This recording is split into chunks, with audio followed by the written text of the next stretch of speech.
Welcome to Swaraj news. వర్షాకాలం ప్రారంభమై 20 రోజులు గడుస్తున్నా వర్షాలు కురవడం లేదని వర్ణదేవుడు కరుణించాలని కరీంనగర్ జిల్లాలో కప్పతల్లి ఆడి ప్రత్యేక పూజలు నిర్వహించారు రైతులు.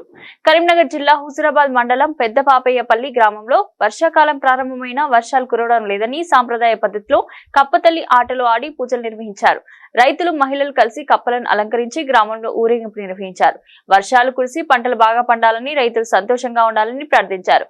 వర్షాలు కురవకపోతే పాతకాలం నుండి సాంప్రదాయంగా కప్పతల్లి ఆటలు ఆడడం సాంప్రదాయమని అన్నారు. కప్పతల్లి ఆటలు ఆడటంలో గతంలో కూడా వర్షాలు కురుస్తాయని ఇప్పుడు కూడా వర్షాలు కురుస్తాయని నమ్మకం ఉందని అన్నారు.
Balaji enterprises UPDC windows doors and sawmill ఈ ఆధునిక ప్రపంచంలో మీకు నచ్చే లేటెస్ట్ మోడల్స్ లతో WPC aluminium frames and doors మా వద్ద కలవు. అన్ని రకాల interior elevation works iron grill works చేయబడును. Balaji enterprise sawmill and timber depot Erragattugutta kids college junction Hanamkonda.